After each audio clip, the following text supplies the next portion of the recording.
Dans cette section, nous allons parler de React Router DOM. Et nous allons donc préparer également dans cette vidéo le setup pour la durée de cette section. Donc ce que je vais faire, hop, avant de vous parler de cette bibliothèque, c'est que j'ai créé un dossier ici sur mon bureau que je vais venir ouvrir. Donc bureau, je l'ai appelé RRD, mais vous l'appelez comme vous voulez, ça n'a aucune importance.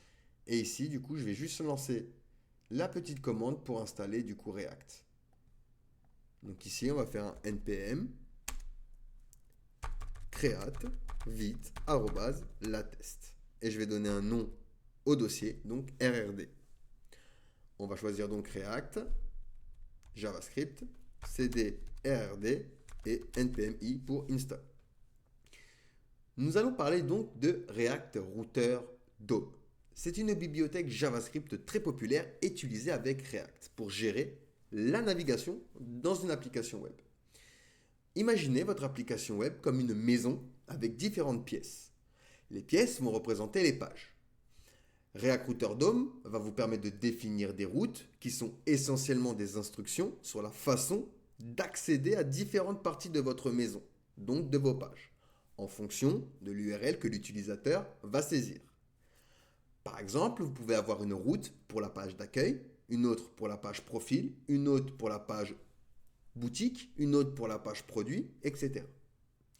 Lorsque l'utilisateur clique sur un lien ou saisit une URL directement dans la barre de recherche, React Router DOM va s'assurer que la bonne pièce, donc la bonne page de votre application, est affichée à l'écran, sans recharger la page entière. Et ça offre une expérience utilisateur performante et fluide. Donc on peut comparer React Router DOM à un GPS pour votre application, parce qu'il va aider à diriger vos utilisateurs vers les différentes parties de votre site de manière efficace. Donc pour l'installer, vous pouvez vous diriger sur le site reactrouter.com, soit vous allez dans tutoriel ici et vous allez pouvoir retrouver la petite commande juste ici. Soit nous on va installer la version 6, donc ce que je vais faire ici dans mon terminal, c'est un npm install react router -dom @6 pour installer la version 6. Donc hop, je vais juste copier ceci et je l'installe. Je vais aller au niveau de mon fichier RRD. Dans le niveau du packet.json, je vais retrouver au niveau de mes dépendances, donc React Router version 6. Ici, on va se faire un petit peu de ménage dans le app.css, CTRL-A, j'efface tout. Index.css, CTRL-A, j'efface tout. Hop. Puis dans le app.jsx, je vais également effacer tout ça. Et je vais me coller ma petite commande que je vais vous laisser ici pour les fichiers sources.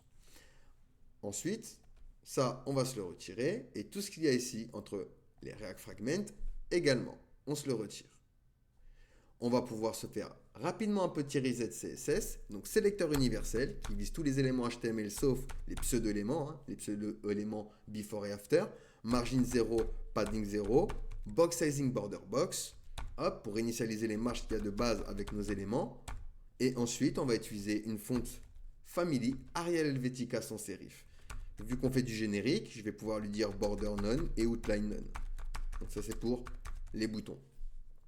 Ensuite, je vais récupérer le body. Le body, il a une largeur, mais il n'a pas de hauteur. Donc, je vais lui donner une hauteur de 100 viewport 8.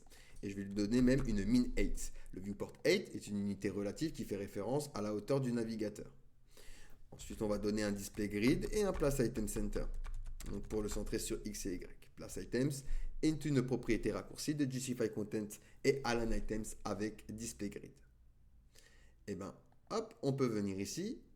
Et on va pouvoir lancer du coup notre application npm run dev.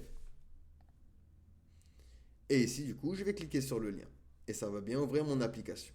Parfait, nous sommes prêts du coup pour apprendre React Router DOM. Notre setup est enfin prêt. Si vous avez des questions tout au long, n'hésitez pas à me les poser. C'est avec plaisir que j'y réponds. N'hésitez pas via les systèmes de commentaires ou via le système des FAQ si vous regardez du coup la formation sur le site ou sur Udemy. Je vous souhaite bonne formation à tous.